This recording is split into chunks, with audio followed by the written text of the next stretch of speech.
Hello, everybody. Hi, Welcome. everybody.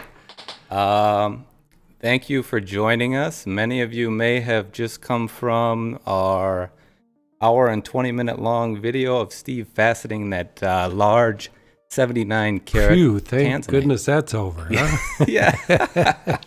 It was a long time to cut that. It took you what, 18 hours? Yeah, it was a long time. Yeah, Yeah, at least that. Yeah. and I recorded a bunch of it. Yeah, and you So did a great job on the recording. And oh the well, thank camera you. work was spectacular. Yeah, and I appreciate everybody who joined in watching that. There was over 50 concurrent viewers throughout the show, which is awesome. So cool to see.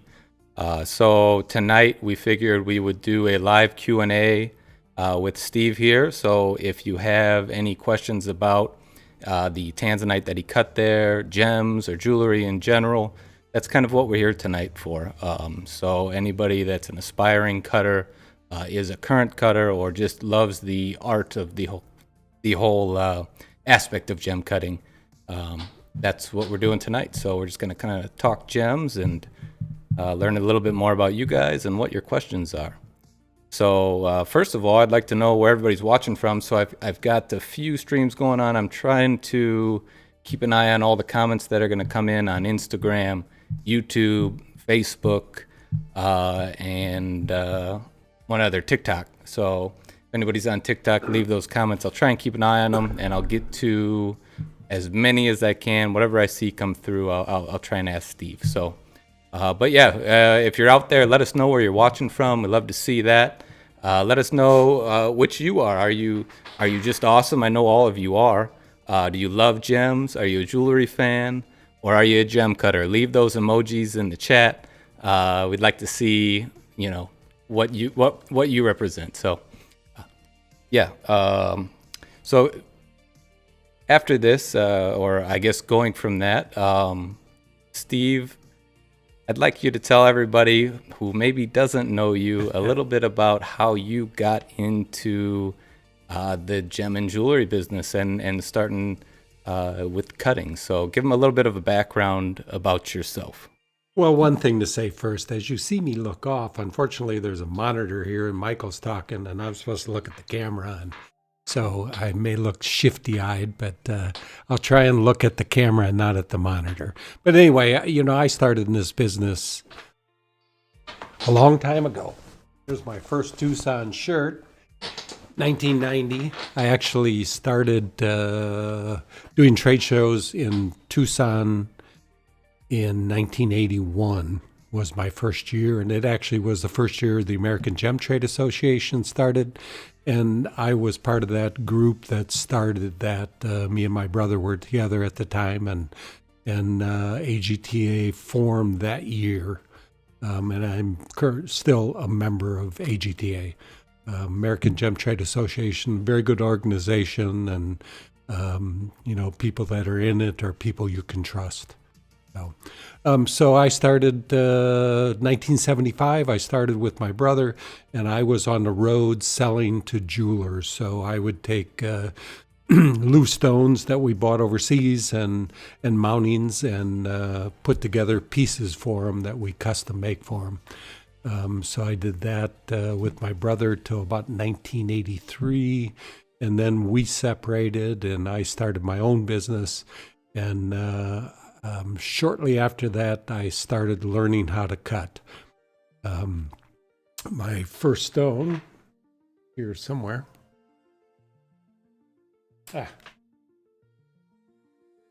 So you cutters out there, of course you're going to save your first stone, unless you're desperate for money and need to sell it. But mine was a synthetic, which I was in a rock shop and talking to a guy and said, yeah, I tried it once and, I just wasn't successful at cutting. He said, well, come on over. So I went over with him to his house, and 12 hours later, I finished this stone. It's a synthetic quartz. And I took a close look at it, and it's pretty good. I would, if I was overseas, I sure wouldn't reject it for the cutting quality. But our standards are a little higher. I had a little few polishing marks, and the meats were actually really good. So it was a good cut, and Jim Larimore, that was my teacher.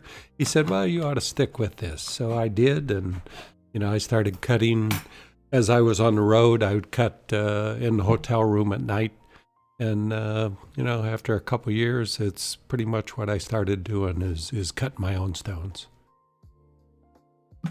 Very cool. Very cool. So, yeah, I mean, it's an interesting story. I know I've grown up with it, and my family's kind of grown up with it, so I've been around it all the time. But a lot of people just kind of are curious. And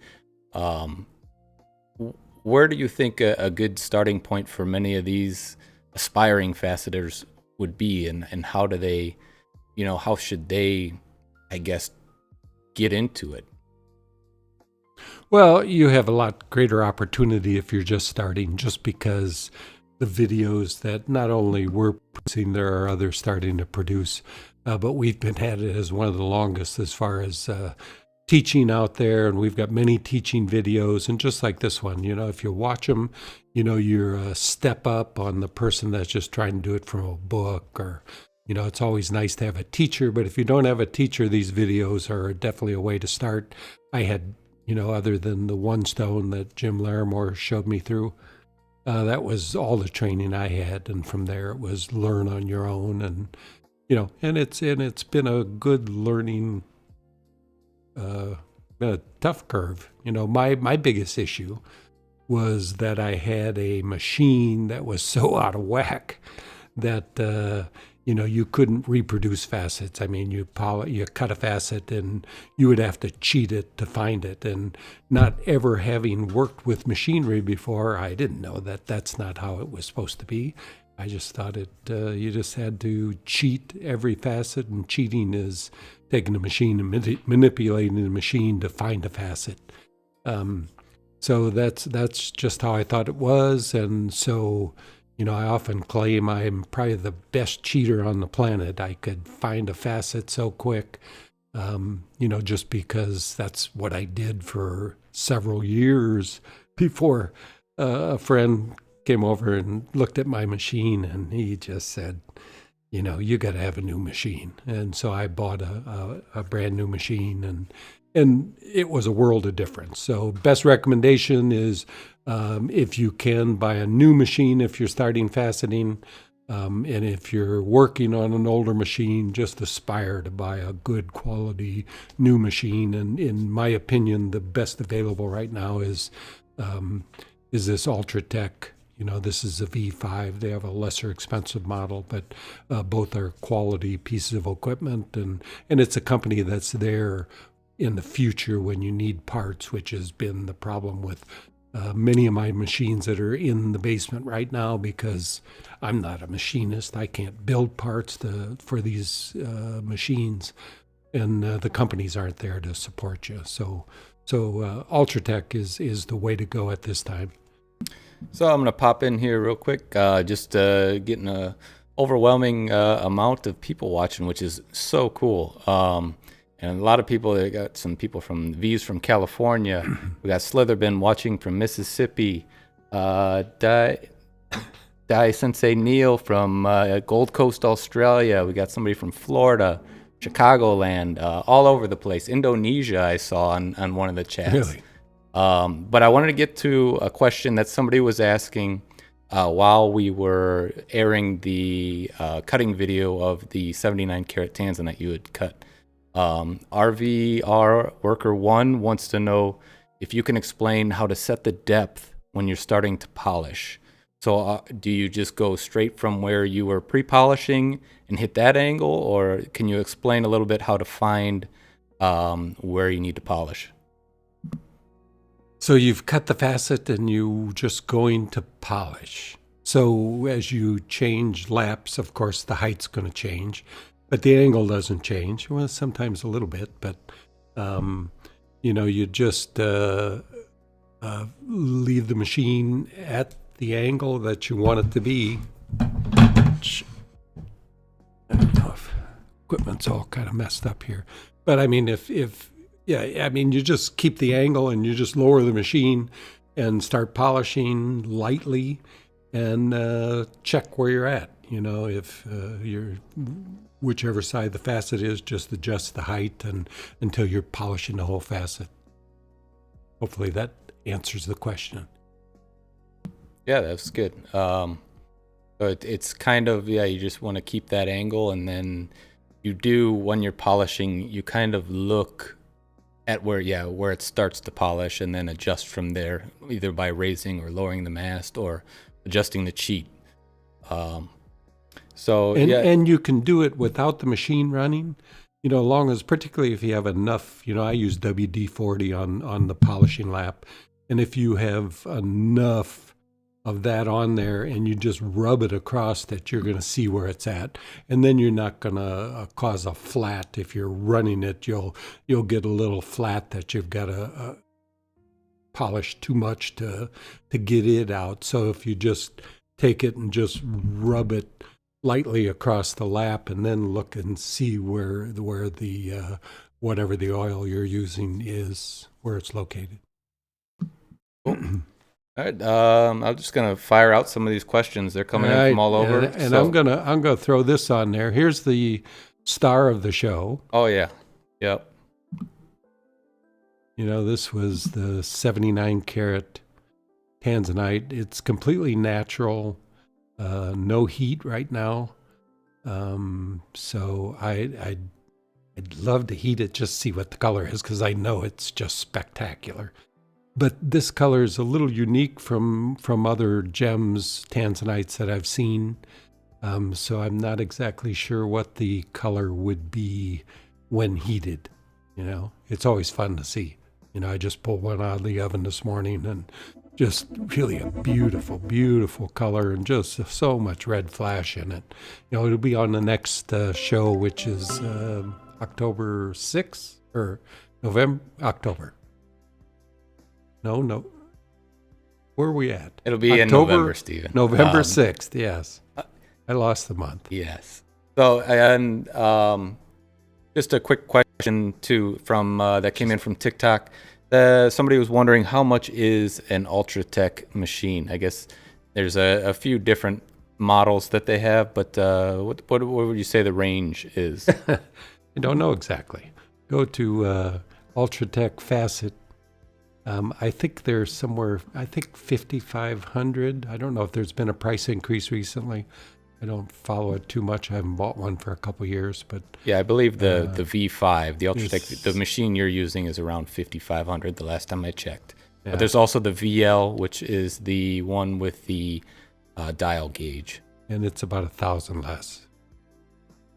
And but the earlier VL, on, I don't want to skip this one up. Gauge too, I think. Rob King, he was also asking, what do you have any maintenance tips for the Ultratech V5? Oil it. I haven't done. I don't know. I've done anything to it. I think I've had some calibration problems with the dial, but I sent it in, and they took care of it quickly and efficiently. So it's just great to have support like that. Other than that, I'm not sure what, try and keep them clean, try and keep your bowl clean. It'll be less contamination on your laps, which I've had very, very little issue with that. But other than that, I haven't done much of anything. Cool. And Elegant Earth Stones from over on Instagram wants to know, how long would it take a person to learn once they started? So say they bought a machine, got some rough, they watched your videos. How long do you think it would take for them to cut a quality stone? A couple days. Yeah. The machine is the key. If you have instructions like we've given you, you have a quality machine, life is much easier than, like I explained, when I had a machine that was all out of whack and thought that was normal. But you don't have to worry about that, particularly with the Ultratech. Any new piece of equipment like this, it's going to take that variable out of it, and then it's up to you. I have seen people that I've tried to train, or I have trained. Some get it right away. Some, have issues that the concepts are difficult. But everybody I've trained eventually got it. Some learn it quick, and some takes more time. But I think, cutting a round brilliant, it shouldn't take you too long to cut a quality round brilliant stone. I think following our videos, and I would think in a couple days you can do it. I don't know for sure that's true for everybody, but if you're somewhat mechanically inclined and you do your research, it's not the most difficult thing on the planet to do. Really the most difficult thing is the preforming, the buying the rough, getting the shape of it. But if you're when you first cut, you buy something cheap, and Topaz, aqua, garnet, the easiest are garnet, probably tourmaline's easiest to polish. And you buy something inexpensive, and you don't have to worry about losing a little weight. So you just sit down and cut it, and, it's pretty straightforward. And a little shout out to Rochelle Peters. They're in Des Moines, Iowa. They're going through sapphire rough as they listen. Really? So that's cool. I hope you're finding some nice clean gems. Did they order it, or yeah, that's a good question. Was it from Montana or a different parcel? But we'd love to hear. Let's see, what else do we got here? So James Welch over on YouTube, he wants to know, do you have to polish again after heating? I'm assuming he's talking about Tanzanite.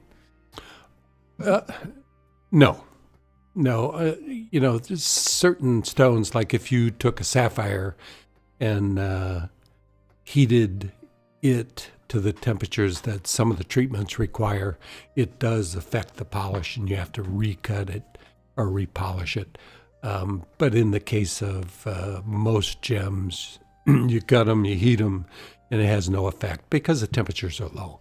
You're talking generally a maximum 1100 degrees, and that typically has no effect on the surface of the crystal. Cool. And I've got a question that came in from someone in Washington State. They're asking if we make custom jewelry. If they found a stone in our inventory, could we design something for them? So you want to tell them, I guess, a little bit more about our business and what we do here. Sure. We do custom design. We do computer-aided design. My nephew is Christopher Michael. And he does our computer-aided design. And if you have an idea of what you want, or some pictures of things that you like, he can create a design for you.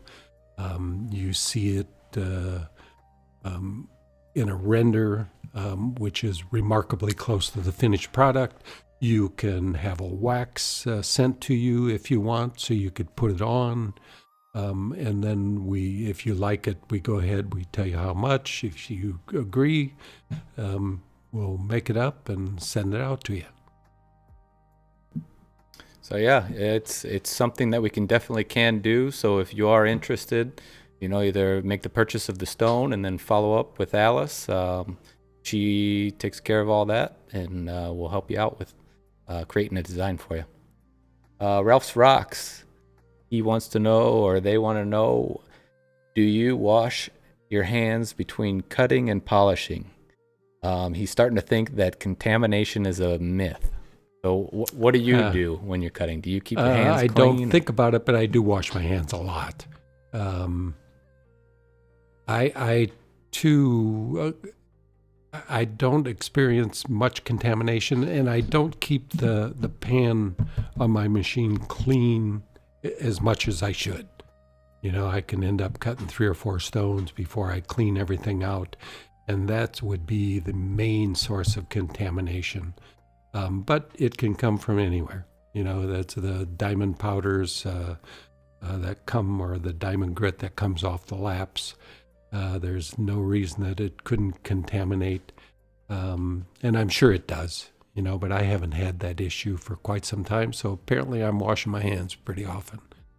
So and I try and wash down the machine and clean off all the things that I touch, because it could be an issue. So, whether it's truly an issue or not, why take the chance and just keep things clean and try and prevent it. And Duran West, as you can see on the screen here, they've been a rock hound for many years. They have many gems still in the stone. They want to learn how to take on the gem from stone and to be a cutter. They're not sure where to get started. So I know we've talked about it previously, but let them know what your thoughts are on how to get started. How to get started as a gem cutter? It would be watch our videos, buy a machine, and sit down and give it a shot. You may look for local cutters. If you have a club that facets anywhere close, you could look for somebody to give you a hand, because it's definitely, of course, helpful to have somebody right there, assuming that they are a quality faceter, and so those would really be the options. You really just have to jump into it and just watch as many videos as you can and make sure it seems like it's something you want to do, and you should get a pretty good idea of how to do it, and then just sit down and start doing it. Cool. So we've got another comment coming from YouTube.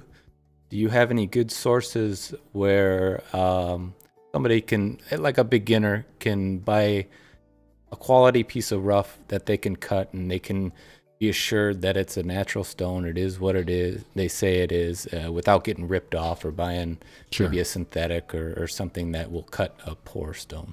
Yeah, don't buy from most of these sites that are out there. They're just selling fake stuff, it seems, and it's all so cheap. Tanzanites for just ridiculously low sums of money, and it's all just fake or misrepresented. Yeah, I do have several that I can recommend that you can trust. John Garso is one, Matthew Milstead, Joe Henley. Those are places you could buy an inexpensive piece of rough, and New Era Gems, another one. These are people that are at a lot of the big shows, in Tucson and Denver, and they're available. We like to travel overseas, but that's a little more difficult. But you can go to the shows or just go to their websites, and you can find something worthwhile cutting, and you can trust them that it's going to be a natural gem, or they'll tell you exactly what the case is. Very cool. Another from YouTube, Kenneth. He said that 79 karat Tanzanite is a sight to behold. It's pretty sweet. Yeah, it looks like you got some rough up there. Some Tanzanite crystals. You want to show those? This is a Tanzanite crystal we've had forever for some reason. It's a nice crystal shape,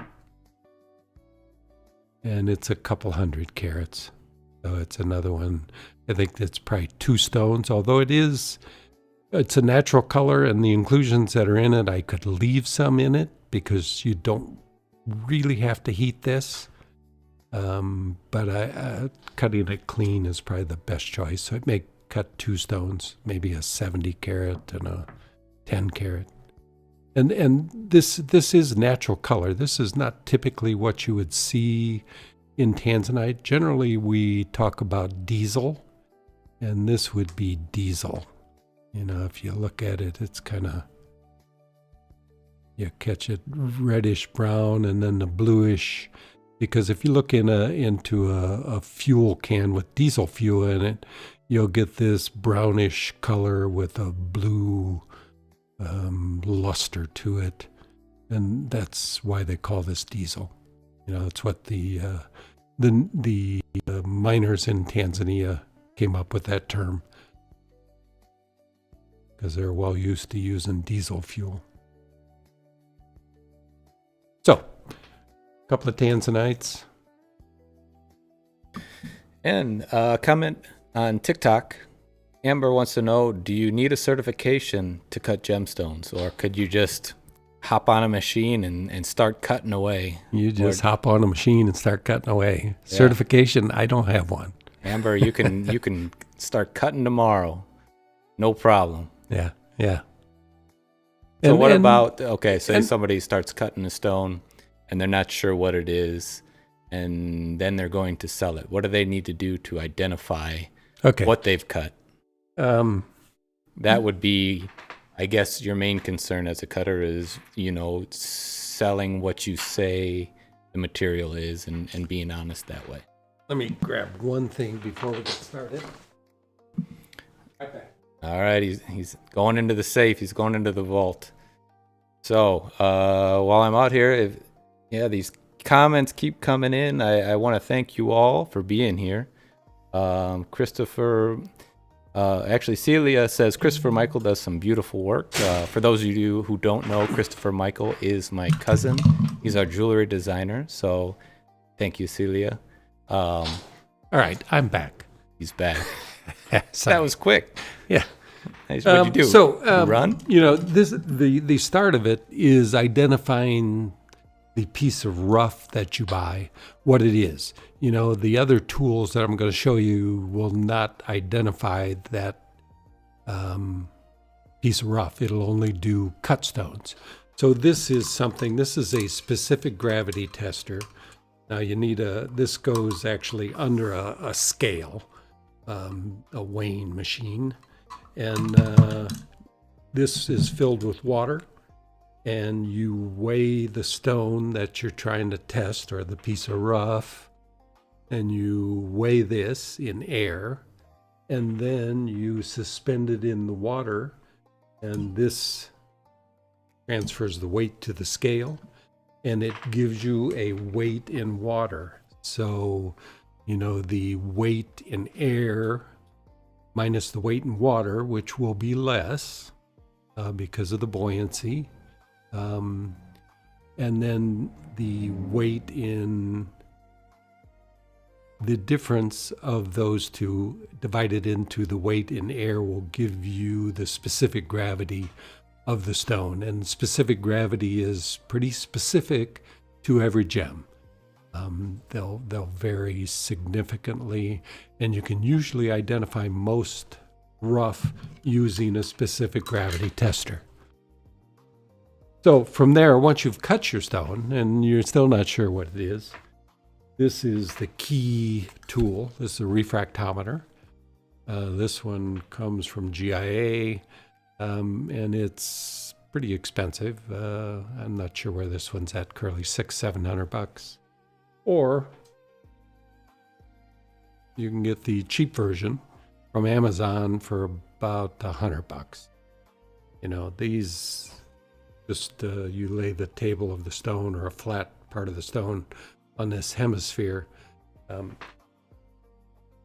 drop of this, and it makes a solid pass from the stone to the hemisphere, the fluid that's between it, and it'll read out a number, and you can read that number and you pretty much know what the gem is just by refractive index. Not going to separate synthetics for you, but as far as separating almost all gems, it does a good job at that. So those are two tools for identifying minerals and identifying faceted stones. Other tools we use, of course, good bright lights are great to have. UV. See it. Screw up the screen. And another great tool I always take when I travel overseas is a dichroscope. A dichroscope will identify a lot of stones. When you're looking at Tanzanite, it'll show you 3 different colors on the different axes of the stone. So you can pretty much ID Tanzanite pretty much for sure, just with a microscope. And it'll separate a lot of stones, garnets and tourmalines. Tourmalines will show 2 colors, garnets only 1. So those are a couple of good tools. What's that? Oh, okay. That's pretty much my tools. I have a few others, but we'll get into those. And Triggered Millennial wants to know whether cubic zirconia is a good stone to start cutting on. What would you recommend? I would never cut a synthetic. Yeah, and that's you. There's a lot of cutters out there. Although my first stone was a synthetic, so but I didn't know any better then. There's plenty of natural stones out there. Although I understand synthetics, there's a lot of people that cut them.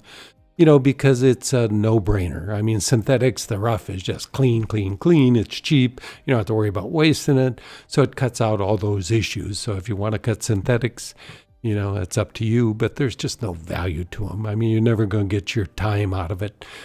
Cut something that's going to at least make you some money. Cut your first stone. Cut an amethyst. Cut something cheap. But at least you've got something that has some value when you're done.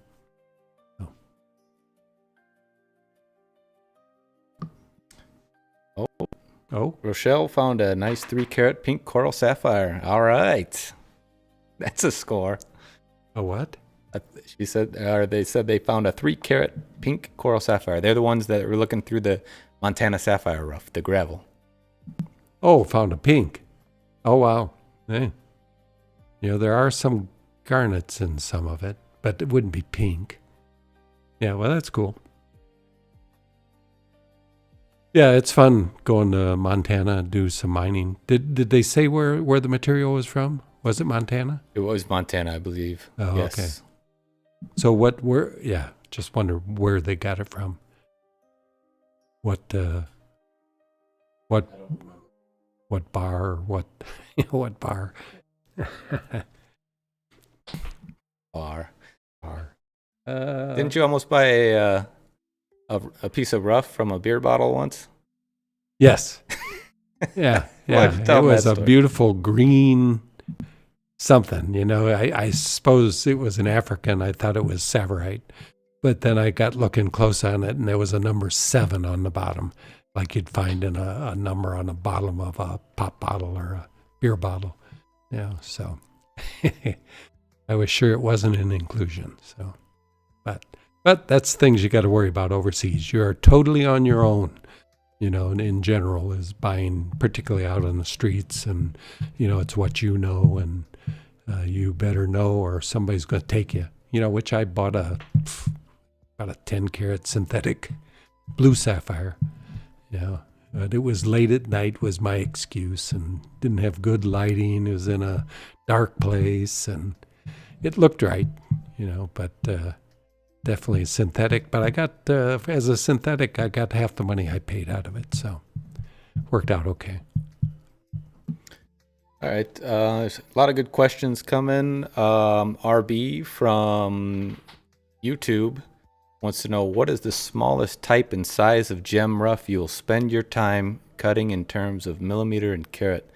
Would you spend time faceting tiny stones of any type? Well, I think about it because, when we want to do a design, although I haven't started this, I would like to cut like match pairs and stuff to fit a design, or odd shapes that have a really great cut. You got a $5,000 Tanzanite. You don't mind spending, 2-3 hours cutting a little accent stone for it. I have not done that yet, but I think about it a lot. So there is a reason to cut small stones. But otherwise, I think the minimum value, I look at a stone, if it's not worth $300, unless it's for a project, it just doesn't make sense. You're going to spend, 2-3 hours cutting a stone for, less than what your plumber makes. It's always my relationship, but, you got to get paid for your work, so. Cool. So you've got some gems on the screen there. TikTok's wanting to know, what are those? What is that? Okay. We do heat treatment here because most of our tanzanites, a lot of them need to be heat treated. This is some material that I bought because I knew the color would heat. But as you can see, I really didn't know the temperature that it would heat at, because this one went a little far, although it's still pink, so it'll cut a pretty stone. But I'd probably like to have stopped a little sooner than this. These are tourmalines from Mozambique, I think.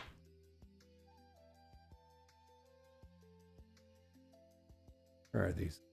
Mozambique. Yeah, these are, and I knew they would turn pink because I have heated a lot of Nigerian material like this. And I used the temperature that I heated Nigerian to, and it just went a little bit far, I think, but it looks like a really great pink, and it'd be light pastel pink.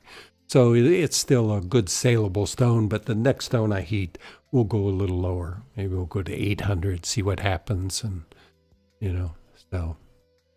But that's what those are. Because these were, the color's not great, but they were relatively inexpensive because of it.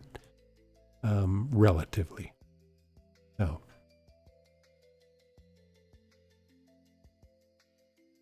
All right. I've been neglecting our Instagram watchers, but JH Gem Cutter wants to know, do you have any opinions on gems with intaglio carvings?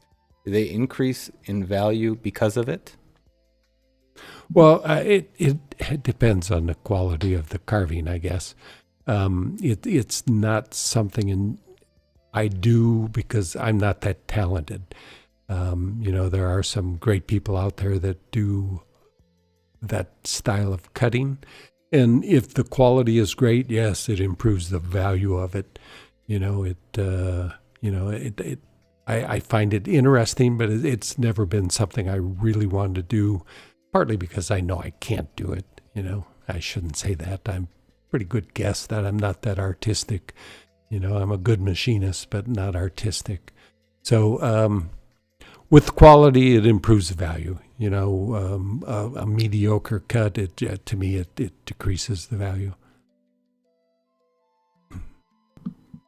And one coming in from TikTok. We get asked this a lot, and I know there are some people that do work with these machines, but the Vivor faceting machine, I believe we ran into a couple guys that had they made some kits to, I guess, turn it into a better machine. Is that the kind of machine it was? I want to say that's what it was. I'm not exactly positive, but I want to say that there are some like aftermarket, I guess, upgrades or kits to make them better. If this is the machine he's talking about. And as far as other machines, I've used so few. If you have questions about, of course, the Ultratech or the Gem Master Facette or MDRs. I started on MDRs. So I've used several machines, but unless you've used it, you really can't comment on the quality of them or much, unless you know somebody else that has one. Facetron's another good machine, and it's still manufactured in the U.S. All right. Now. So here's a couple of stones. Are those real? Are those real? I get that. Oh man, that's like one of the number one comments on a video I posted on cutting one of those. People have a hard time believing that those are natural stones. Well, and that's not unusual because there was a time. Probably back 20 years when the talk was, they're just not real. And a friend of mine actually went to the mines, took videos of the pieces in the mines. So you knew not only were they real, they were not treated, because these colors are what they look like actually in the wall in the mine. So here's a couple of stones. These are Amtrine. They come from Bolivia. These are the two forms that you find. Of course, this is the rough is preformed to cut a 50-50 split or somewhere close to that. And you get a good bicolor stone. Then you get these that have that patchy color. And they can also create a different style of unique stone. You see we've cut many of them. So I like them both. Both very saleable as long as you get a good deep color and a clean stone. These are a bit more of a challenge to cut because you never know how they're going to finish.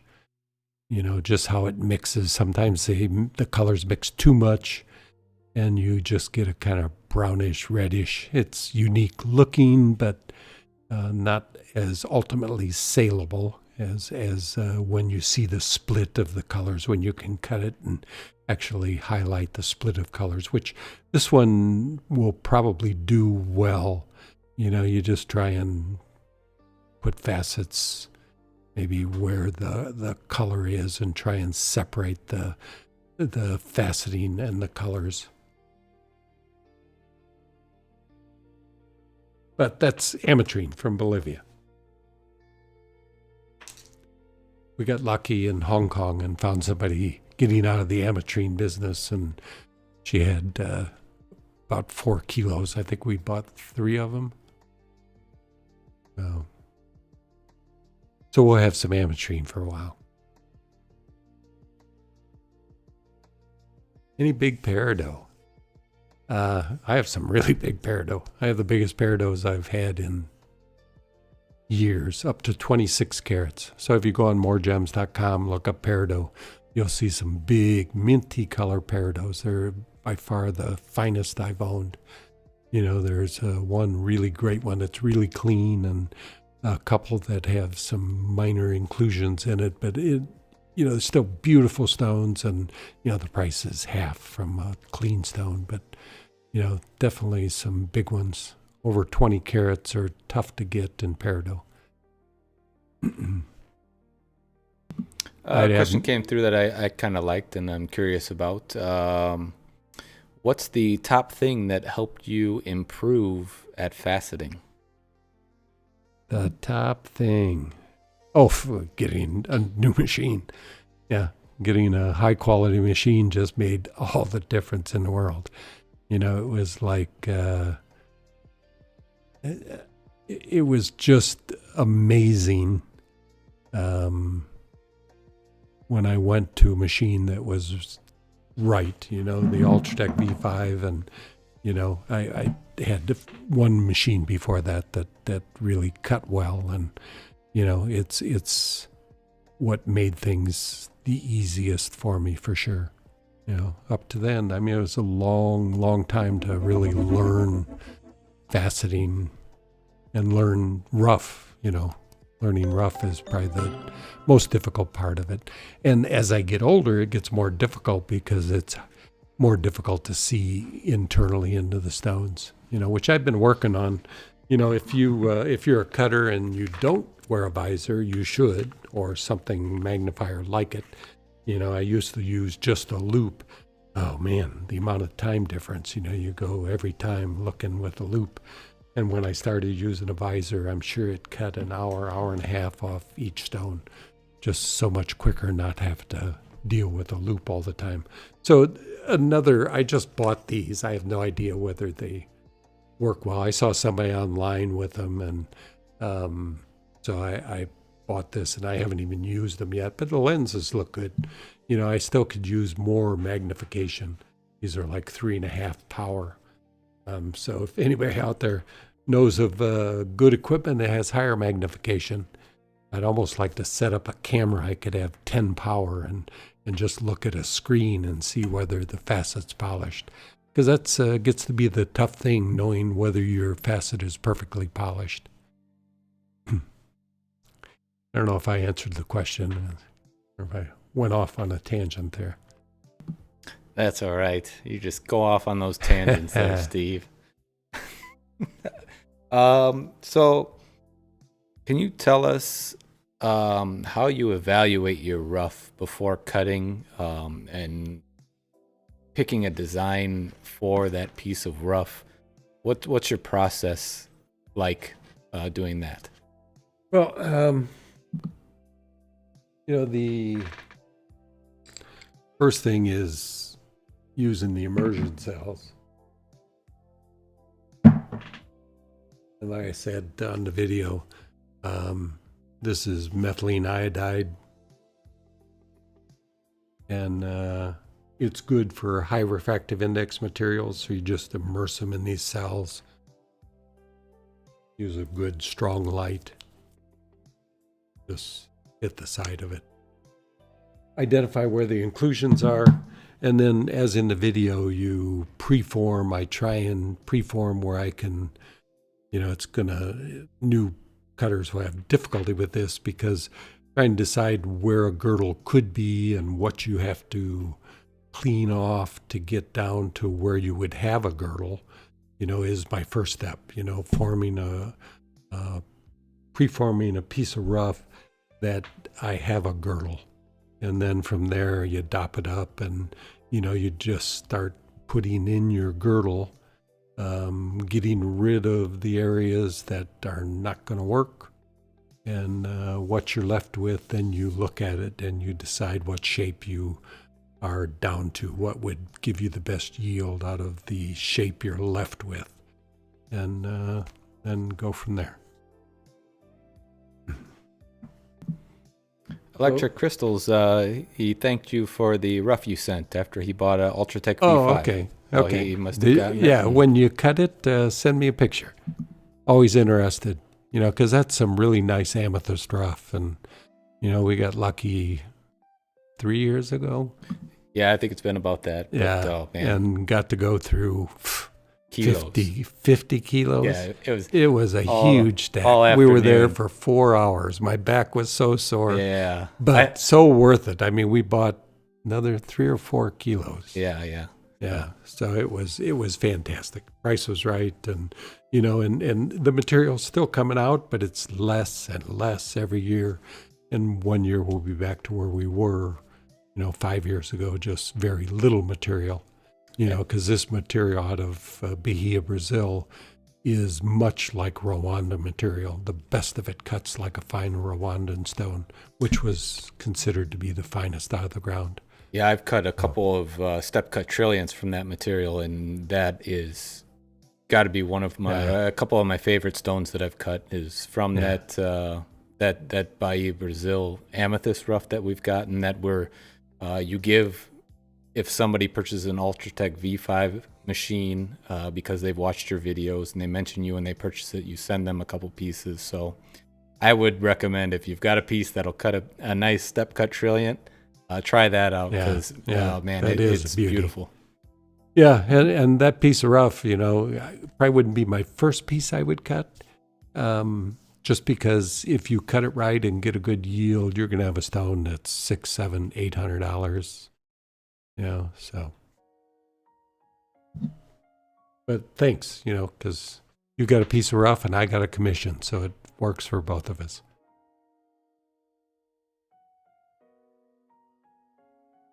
The other oil I use, which this is just wintergreen oil, and you can, it's used on your skin is what it's sold for.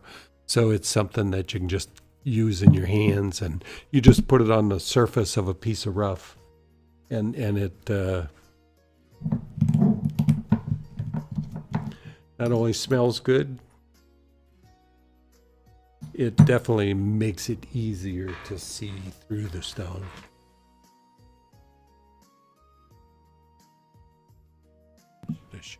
And while you're showing that, just a quick question: how long have you been cutting nowadays?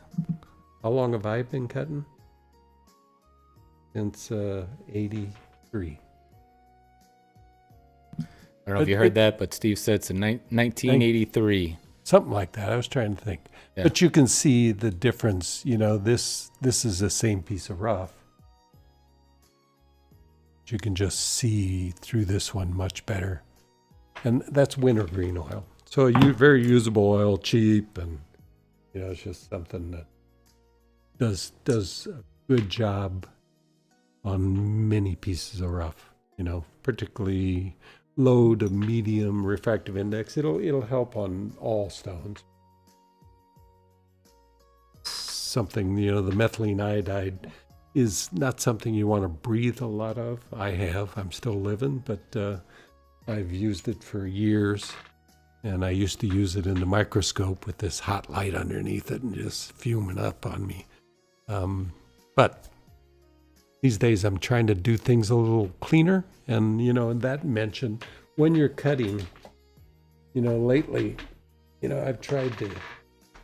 I would like to use I would rather not use a mask, let's put it that way.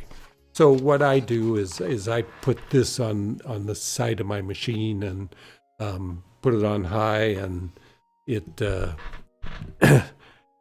it hopefully will blow anything that's coming off of my machine away from my face is all I'm after.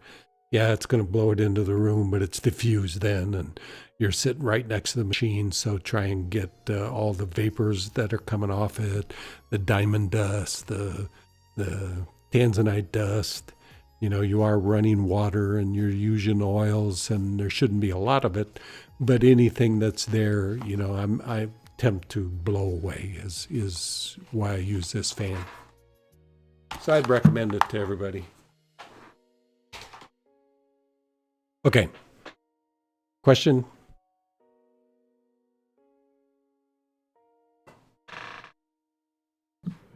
So, Billie Jean's, the Ultratech machine and the parts there, you can go to ultratech-facet.com, I believe it is, and that's where you'll find the machine that Steve is using, which is the Ultratech V5. I believe they have the VL, and they also have the Glass Tech, which is a massive machine for cutting large stones. Something to cut this. Which I bought this with the intentions of cutting, because I cut a quarter pounder once, which was 450 carats. Or no, it was more than that, wasn't it? Five something.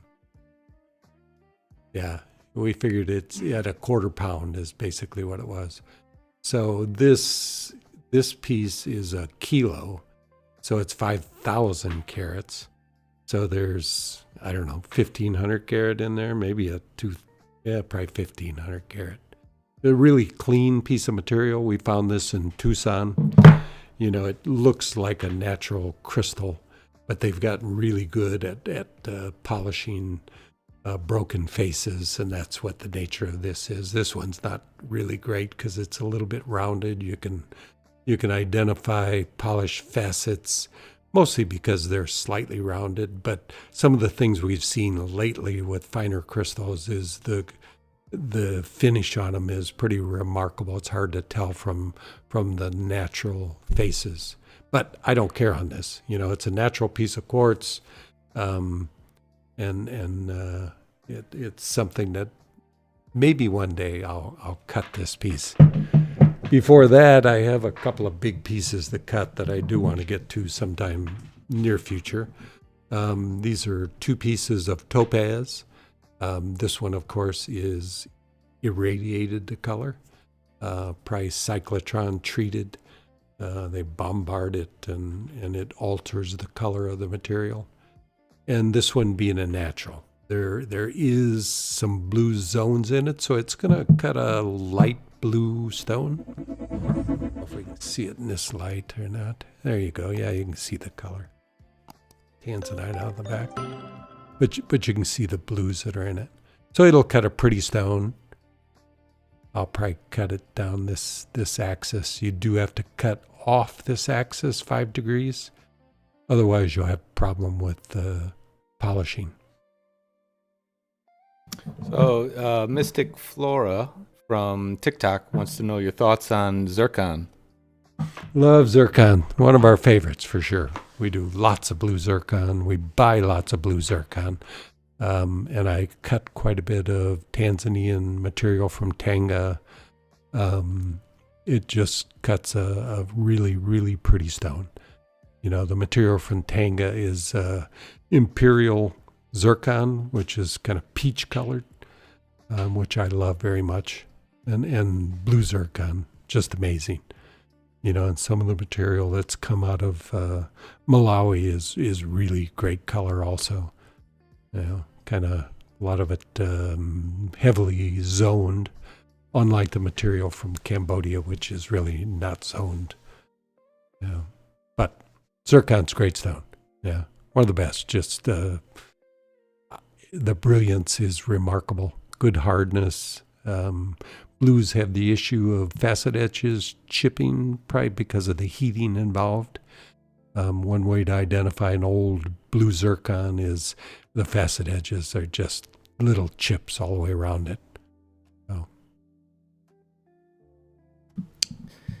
And just another question here. So what's the most memorable place that you have sourced gems from? Oh, Madagascar, no question about it.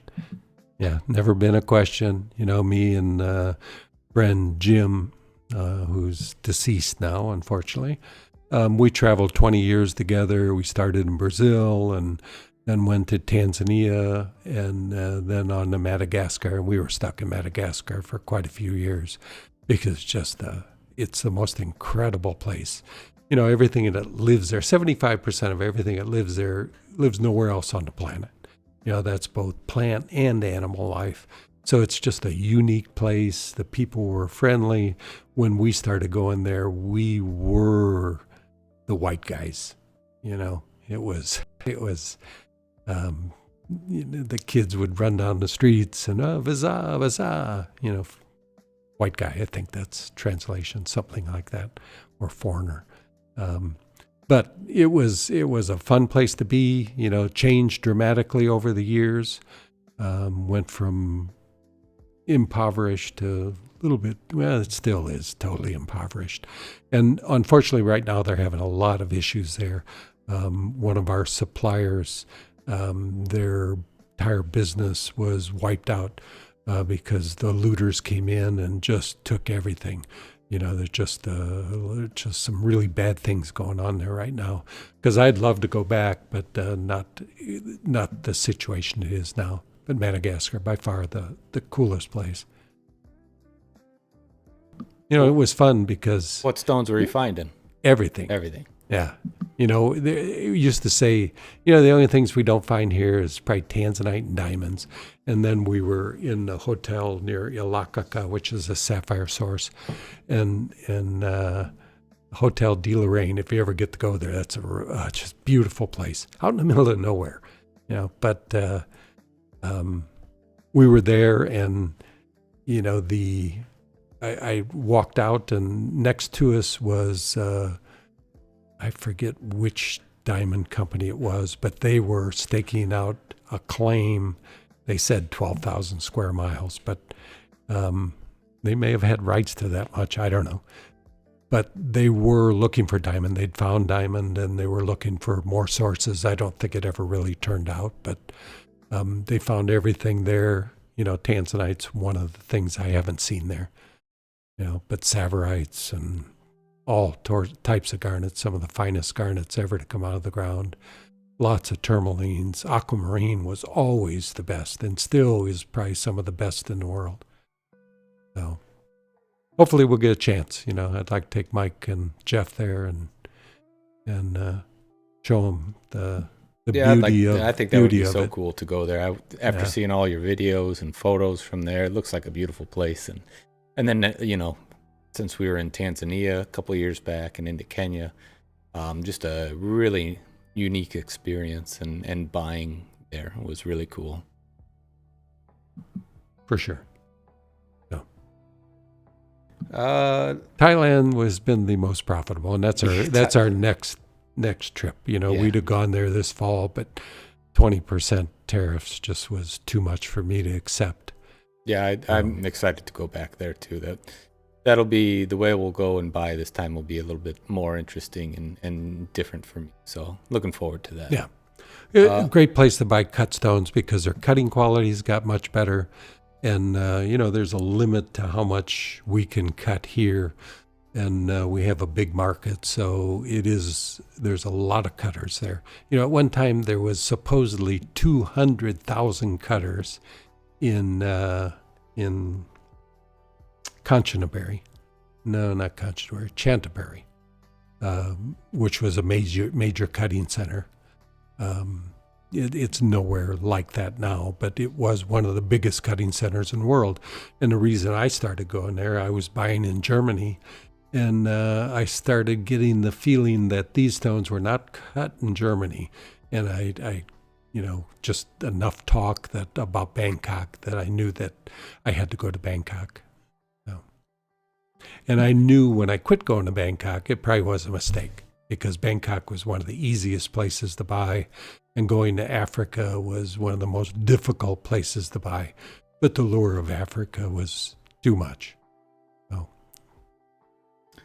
And back on to some faceting questions. So over on TikTok, we have a question asking, do you have a favorite lap sequence? I do. So does it change per the stone, size of the stone, or is it always the same? I try and make it always the same. But it does change. With size, with hardness, it changes. My most basic setup would be, if I was cutting a 5-carat stone, I would, if possible, I would just start with a 1200 metal lap. I would go to this 600. Doesn't quite make sense because 600 is supposed to be coarser than 1200, but not the case here. This is a lightning lap, and 600 is probably like 1800. And for many stones, particularly garnets, tourmalines, a 5-carat Tanzanite, I can go direct from this to the polish with 50,000 diamond on a bat lap. I hear so many people talking about going, from 1,200 to 1,800 to 3,000 to 14,000 to 50,000 finish. And I just don't get all those steps. But there are times that you need bigger stones. Of course, you're going to start out with a coarser lap. I try 600 if I can.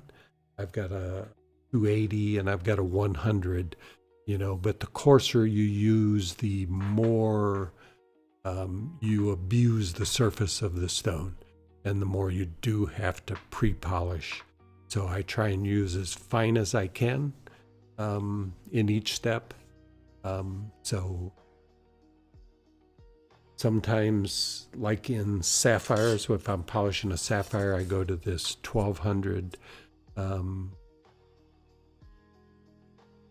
lightning lap and for a pre-polish. And bigger stones, I'll do that also. Better pre-polish with this. But most things I can polish from either the 600 or the 1200 lightning laps. A lot of people will use sintered laps, and I have friends that use a 500 sintered lap, and they also go direct to polish. So I think there's often too many steps in the process. But I'm not right all the time, but I have my way of doing things, and it works for me. So whether, there's probably a lot of odd stones that will require other methods of polishing, because I have stones like this one here, rhodonite.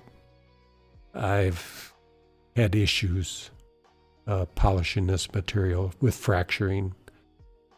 So maybe there's different sequences that work better. And I've also had problems with the new rainbow moonstone out of Madagascar. Has been a problem for me. So learning a new sequence might be required. Although I've talked to people on this, and it sounds like, the sequence is right, but direction of polish, or I'm not sure what my issues are, but I try to avoid those issue stones anymore. I'd much rather cut a Tanzanite or a garnet or tourmaline or zircon. There's a lot of stones out there that are not issues. But I have some valuable material here just sitting here, like that rhodonite. I mean, that's probably a 10-carat stone in there. And, it used to be they'd go for $1,000 a carat. They're probably down right now because of new material that was found in Brazil. But it's still valuable material. And over there on Instagram, Desert Rockin' wants to know what is the most valuable stone that can be sourced or found in the USA? Probably sapphire.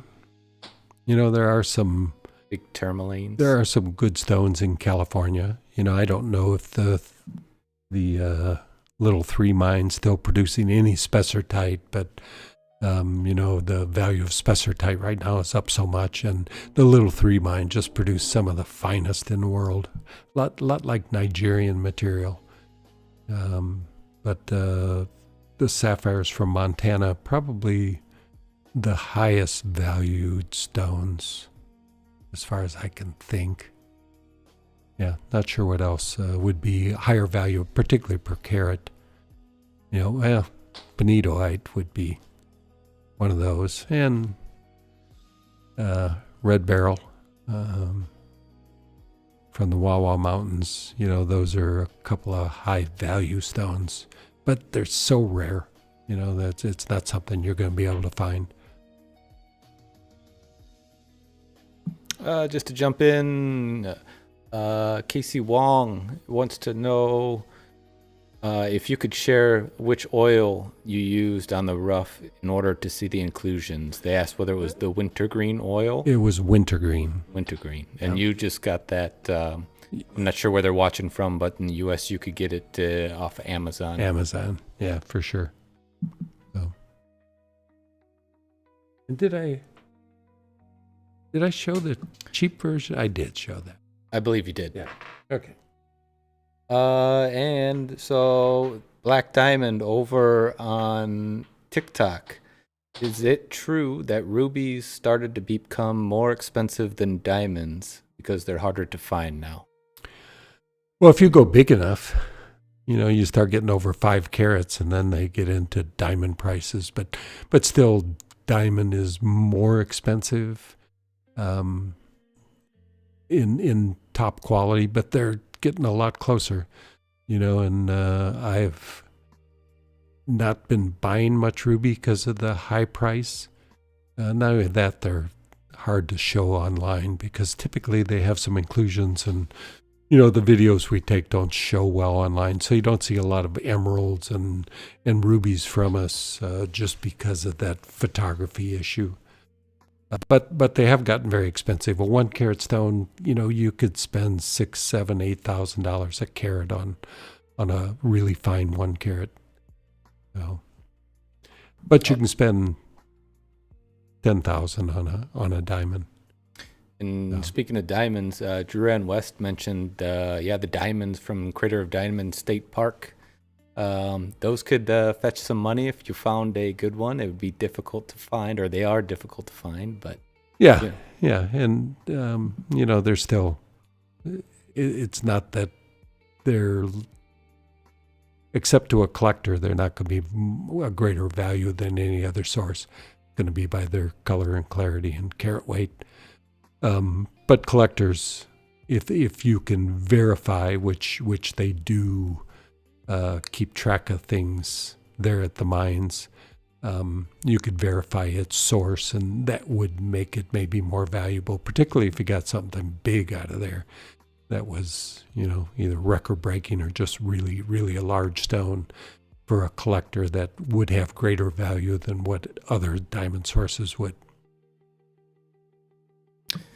So, Steve, what keeps you excited about gem cutting after all these years? What just keeps your interest, keeps you cutting the next stone going? Well, it's always the finished product. Do I love the process?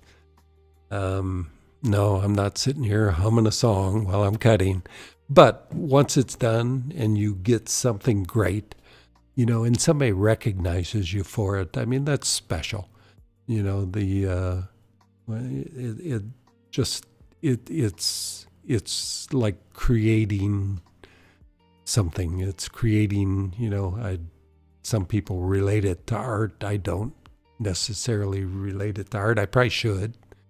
I just don't see myself as an artist, but it has that kind of feeling. It is a creation of something beautiful. And there is a lot to be said for that when you take it from the rough. And that's where the creation is. Machining is just machining. It's something that I could train anybody, and they train kids overseas. There's 10-year-old kids that are cutting some pretty remarkable gems. So that's not the hardest part of the process, but the guy that gets it ready to cut, that's the real artist. Cool. So what are you currently working on this week? You got any big plans, big projects? Well, the next one up is this, which is it's a really odd shape, and I won't be able to show you the color because the color is on the other axis. But it's a Tanzanite, and you can see it's definitely not a typical Tanzanite color. And the axis I'll be cutting on, which is this direction, it is just a remarkable blue-green, just a beautiful color, which hopefully stays after it's cut, because that was one expensive piece of rough, but I've never seen anything like it. So, that's the kind of thing that is exciting to cut. It's an odd shape. I don't know, they're always hard to get really good life out of them, and sometimes they'll get dark in the corners. So there's a lot of risk with this stone. If it was cheap, it wouldn't be bad, but with the price of it, it's slightly nerve-wracking, which that was the case with the big Tanzanite. That was probably more stress than I've had for some time. What the video was, and not, well, it's just when you're dealing with that much money, and mistakes can cost you greatly. It just surprised me when I finished. I go, I'm not going to buy any more big Tanzanite like that. There's one out there now that I'm considering, but they are stressful, because that Tanzanite that was on this video, I'd hoped for 100 carat, but I definitely missed quite a bit, but just wasn't meant to be. Sometimes you get more yield than you expect, and sometimes you're a little disappointed, but just keep your mind open of what the yield will be, and hope for the best, and work hard to find cuts that get you the best yield out of particularly rarer material. And a question that just came in from Facebook. They're asking whether if they sent you a piece of rough, would you cut it for them? No, we get to ask that all the time. No. But I know that you're a busy man. Let's see, do I cut your piece of rough or get started on this baby? This is a $50,000 stone sitting in there. But I have so much to cut, I just can't do any outside cutting. And even I've, started cutting to try and help him out with it. And it's just, it's a time thing. And it's a question we're asked all the time. And unfortunately, even we don't have another resource to help us out in our cutting. We've been looking, but it's difficult to find a good cutter that you can trust to get you the yields that you want. So unfortunately, we wouldn't be able to help you out with that project. And anything else that you'd like to tell your audience, Steve, before we wrap it up? Got lots of stuff out here, but and we can do this again. And if you guys enjoy our content, There's a lot more of it on MoreGems.com on our YouTube channel. We've got a ton of hours of faceting videos. If you didn't watch the one that we just released tonight, an hour and 20-minute video of Steve cutting a 79 karat Tanzanite from the rough crystal he had. He's got a giant Morganite he cut, an entire series on that, an entire series on a huge Topaz crystal, another Tanzanite, a giant opal. So there's a ton of content on that, jewelry related content, gemstones, and other things you can learn there. But we'll try and do this more often. Let us know in the chat if you enjoyed this format, if we could do it any better, if you'd like to see us do anything different.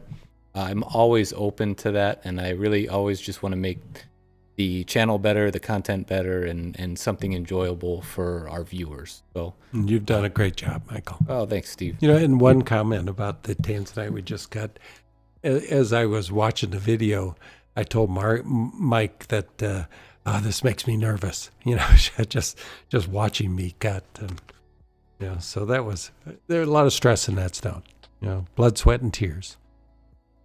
No tears, actually. Yeah. When I waited, I had a few tears, but yeah, you're a little upset, but yeah, that's okay. It came out. It was a beautiful stone. Yep.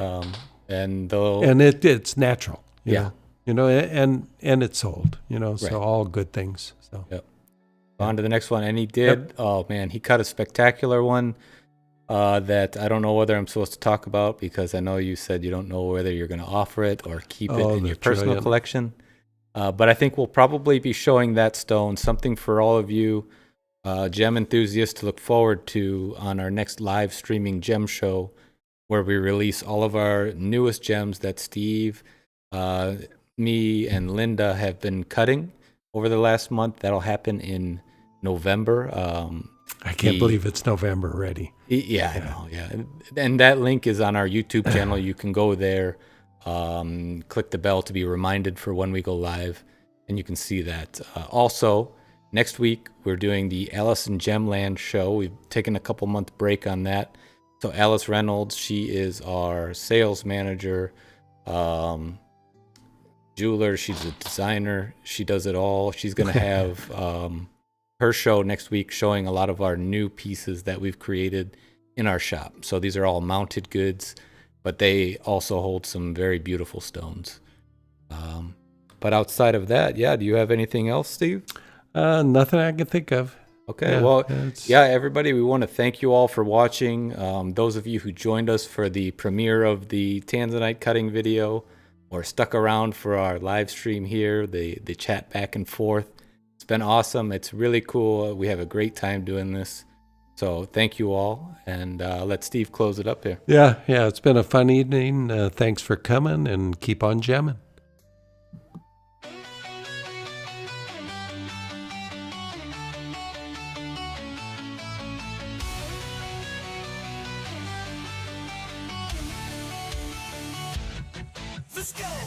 Let's go, like the stage is set. Rare gemstones you won't forget. Colors so bold, they steal the scene. A world of brilliance, crisp and clean. Under more gems show where treasures shine. A moment of beauty, a spark divine. Cut to perfection, glowing with pride. Step into the wonder, come inside. Come inside, oh.